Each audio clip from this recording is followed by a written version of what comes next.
Sometimes when drawing, we have to improvise, try something different, something unique, to get out of the rut of doing the same thing all the time. I was on my way to check my mailbox yesterday, and I had to go take out my trash as well, and on my way back from taking the trash out, there was a huge stick laying on the ground, and I wanted to try drawing something that was a bit more realistic, different than all the abstract stuff I've been doing.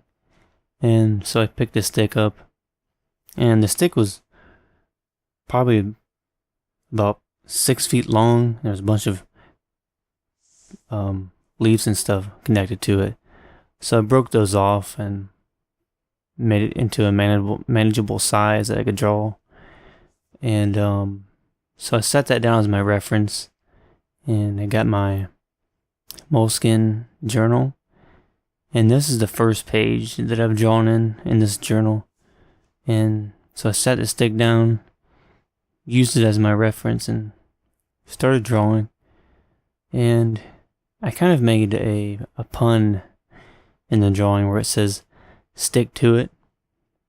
And I had that as an idea because it kind of gives you some encouragement to keep going, to keep trying, some motivation.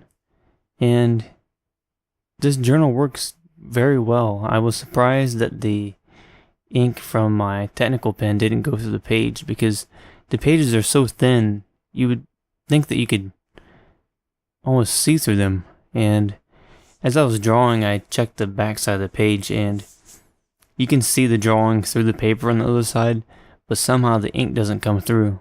And I was very surprised by that. And in the drawing, I was drawing some leaves that I added, like it looks like kind of like roots or something, kind of conversion together in one area where the stick is at. And I'm just doing some shading and cross hashing on the left side of the stick where the light is coming in from the right side.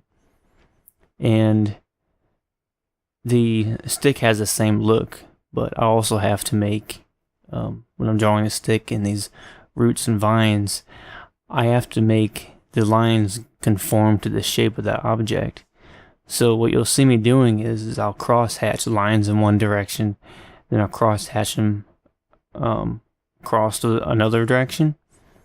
It'll give me darker areas, and I've got to make those areas darker, where the light's not hitting it on the underside.